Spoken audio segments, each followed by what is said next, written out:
नमस्कार, आप देख रहे हैं किसान उत्थान कार्यक्रम और मैं हूं आपके साथ अर्चना कौशल। मुख्यमंत्री मनोहर लाल दिन रात किसान के बारे में सोचते हुए कल्याणकारी योजनाएं और नीतियां बना रहे हैं ताकि किसानों को समृद्ध किया जा सके। इसके साथ ही मुख्यमंत्री मनोहर लाल प्रदेश में कम होते भूजल को लेकर चिंतित दिखाई देते हैं और समय समय पर किसानों को जागरूक करते रहते हैं कि ऐसी खेती करें जिससे पानी की खपत कम हो और पैदावार ज्यादा हो सके।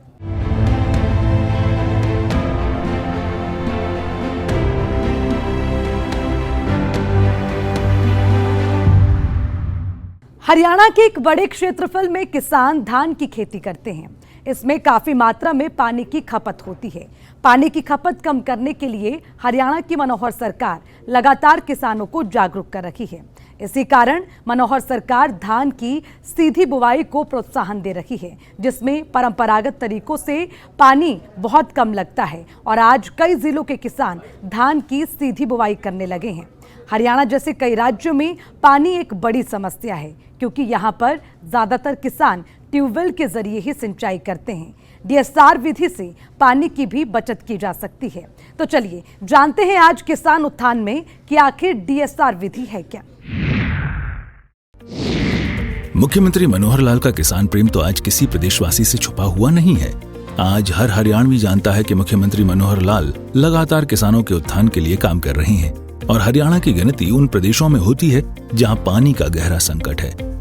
इसी कारण मुख्यमंत्री मनोहर लाल लगातार इस बात को लेकर चिंतित दिखाई देते हैं और समय समय पर पानी को बचाने के लिए कार्यक्रम करते रहते हैं। और मुख्यमंत्री मनोहर लाल पानी को लेकर कई बार अपने विचार मंचों से जाहिर कर चुके हैं कि वो पानी को बचाने के लिए कितने गंभीर हैं और राज्य के किसान भाइयों से यही अपील करते हैं कि जिन फसलों में पानी की खपत ज्यादा होती है उन फसलों को किसान त्यागें और उन फसलों की ओर आगे बढ़ें जहां पानी की कम मात्रा में अधिक पैदावार होती है, क्योंकि पारंपरिक तरीके से फसल उगाने में पानी की खपत ज्यादा होती है।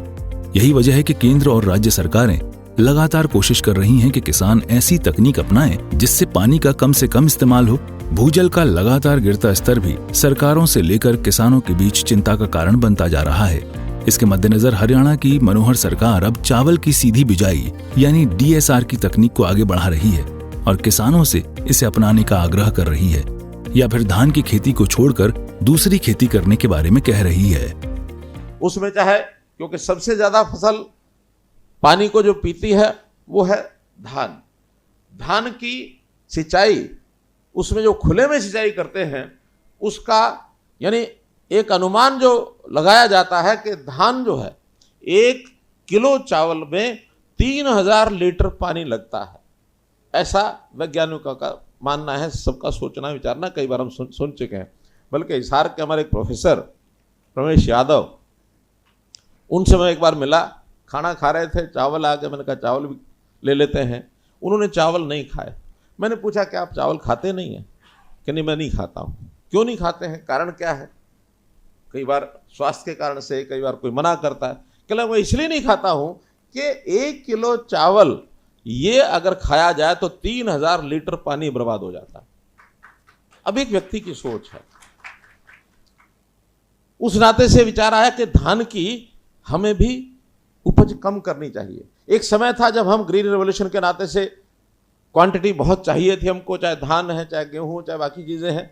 1960 में हरित क्रांति के नाते से आगे बढ़े, हमने अंधाधुंध इन चीजों को आगे बढ़ाया और उसके अंदर खास करके जो रासायनिक खाद होते थे उनका जब हमने उपयोग किया तो उसका दुष्परिणाम क्या हुआ कि जहर के नाते से भी वो जो रासायनिक खाद है वो उस अन्न के माध्यम से हमारे शरीर के अंदर जाने लगा। धान की सीधी बिजाई यानी डीआरएस स्कीम हरियाणा के कई जिलों में अब काफी कारगर साबित हो रही है।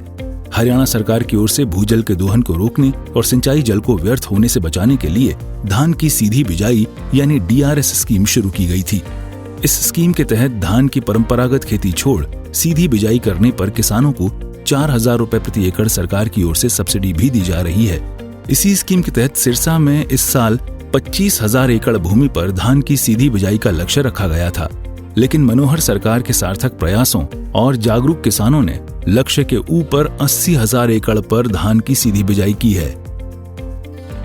DSR rice, directly seeded rice, वैसे तो बहुत पुरानी टेक्निक है, 1950 में बताई जाती है। दुनिया के बहुत सारे हिस्सों में इसके एक्सपेरिमेंट शुरू हुए थे, लेकिन भारत के लिए या उत्तर भारत के लिए कहें तो 2009 के करीब पीएयू ने कोलंबिया यूनिवर्सिटी के साथ इसके एक्सपेरिमेंट किए थे। उस टाइम इतनी इसका विकास नहीं हो पाया। उसी तरह पर हरियाणा ने भी 2011 में सिरसा में इसके ट्रायल्स किए थे, करनाल में किए थे। 2011 में आंशिक रूप से सरकार भी उसमें सफलता बहुत नहीं देख पाई। उस टाइम कुछ किसानों ने इसे देखा, कुछ किसानों ने इसे अपनाने की कोशिश की, लेकिन बहुत सारी टेक्निक्स के ना होते, अच्छी मशीनरी के ना होते, अच्छी वीडीसाइड्स के ना होते, इसमें अधिक सफलता नहीं मिली। लेकिन पानी जैसे जैसे नीचे जा रहा है और सरकार कह रही है कि आप इस चक्र को बदलें, वीट और राइस को छोड़ें, लेकिन जहां राइस होता है वहां और कोई फसल हो नहीं सकती, तो किसानों ने भी इसको दोबारा से सोच करके लगाने की कोशिश की। उसमें हरियाणा सरकार ने इसको प्रमोट करने के लिए प्रमोशनल फंड भी दिया 4000 रुपये का, जो लोग इसकी बिजाई करके अंत तक उसे रखेंगे। ऐसा नहीं कि शुरू में बिजाई करके उसको बाद में हटा दें। उससे पिछले साल की बात करूं तो मैंने अपने खेत पर काफ़ी सारी इसमें सफलता देखी और इस बार दोबारा बिजाई की है। पिछली बार से दुगना एरिया उसमें मैंने भी और मेरे आसपास के किसानों में भी लगाया है। पिछले साल की सफलता इसलिए भी हुई कि अब नई टेक्निक से बनी हुई मशीन्स आ गई हैं, जिनमें रो टू रो और प्लांट टू प्लांट वाली एक डिस्टेंस रखने की भी क्षमता है। साथ में वीडीसाइड्स तो हालांकि वो पहले भी थे, लेकिन उनको किस तरह से लगाया करना होता था, उसमें कहीं ना कहीं एक लर्निंग गैप था किसान का भी और कहीं ना कहीं बताने वालों का भी। जैसे जैसे वो लर्निंग गैप ख़त्म हुआ है, किसान उस टेक्निक को समझ गए हैं कि कौन सा वीडीसाइड किस समय पे लगाना है। जब ये एक बहुत जटिल समस्या थी कि इस तरह की बिजाई में जो खरपतवार हैं वो इतने बढ़ जाते थे कि जो राइस प्लांट हैं वो हो ही नहीं सकते थे। लेकिन अब इस टेक्निक से जो नई मशीन्स हैं और नए वीडीसाइड्स के सही उपयोग से खरपतवारों की समस्या भी कम हो गई है। यहाँ ये भी बताना बहुत ज़रूरी है कि इस विधि से लगाए हुए राइस में, खास करके बासमती राइस में 25% तक की जल की बचत है, लेबर की बचत है, डीजल ईंधन की बचत है। साथ साथ में इसमें पैदावार भी थोड़ी बढ़ोतरी देखी है। हालांकि आने वाले सालों में आंकड़े पूरे होंगे। साथ में कुछ बीमारियां भी, जैसे बेकानी रोग है। तो वहीं कृषि विभाग भी मेरा पानी मेरी विरासत योजना के तहत धान की परंपरागत खेती को छोड़ने की अपील किसानों से करता हुआ नजर आ रहा है। किसानों को जागरूक कर रहा है कि धान की बजाय अगर किसान दूसरी फसल लगाएं तो उन्हें मनोहर सरकार 7000 रुपए प्रति एकड़ प्रोत्साहन राशि देगी। इन योजनाओं का मकसद राज्य में भूजल की स्थिति में सुधार लाना है। किसान को सरकार 4000 प्रति एकड़ 4000 रुपये प्रति एकड़ की दर से अनुदान राशि दे रही है। जो किसान डायरेक्ट बिजाई करता है, जैसे हम गेहूँ की बिजाई करते हैं, डायरेक्ट मशीन से जो बिजाई करता है उसके ऊपर 4000 रुपये प्रति एकड़ की दर से अनुदान राशि दे रही है। जिला सिरसा में 25000 एकड़ का लक्ष्य दिया गया है। उसके अंगेस्ट किसानों ने 80000 एकड़ का रजिस्ट्रेशन करवा दिया है। अब दोबारा हमारा फील्ड स्टाफ रजिस्ट्रेशन की जो रजिस्ट्रेशन करवाया, उनका फिजिकल वेरिफिकेशन करने के उपरांत जो पात्र किसान हैं उनके खाते में डायरेक्ट राशि 4000 रुपये प्रति एकड़ की दर से डाल दी जाएगी।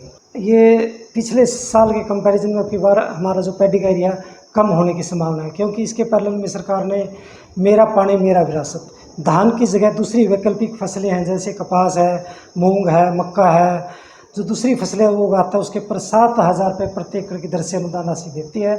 इसलिए पिछले साल के कंपैरिजन के बजाय अब की बार हमारा शायद धान का रकबा कम हुई। डीएसआर जो तकनीक है, किसान को 15 से 20% पानी की बचत होती है, लेबर की बचत होती है, उसके टाइम की बचत होती है, और फार्मर का एक ईजी है, मतलब डायरेक्ट बिजाई कर दिया, चलो उसके बाद जैसे पनीरी उगाएंगे, फिर लेबर लेके आएंगे, फिर ट्रांसप्लांटिंग करेंगे, उसको किसान का काफ़ी खर्चा होता है।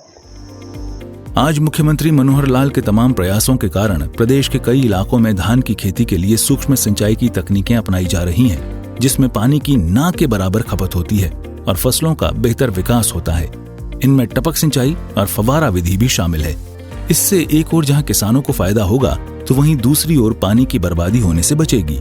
यही तो मुख्यमंत्री मनोहर लाल चाहते हैं कि प्रदेश के किसानों की आय 2 गुना हो और पानी की भी बचत हो। ब्यूरो रिपोर्ट, सूर्य समाचार। आपको बता दें कि डीएसआर तकनीक में मजदूरों की आवश्यकताओं को बढ़ाए बिना उत्पादन लागत और पानी के उपयोग को कम किया जा सकता है। वहीं हरियाणा के 12 जिलों में जहां भूजल की उपलब्धता पहले से ही काफी कम है, वहां कृषि विभाग धान की खेती किस पद्धति को बढ़ावा दे रहा है। डीएसआर पद्धति को बढ़ावा देने के लिए हरियाणा सरकार किसानों को अच्छी वित्तीय सहायता प्रदान कर रही है।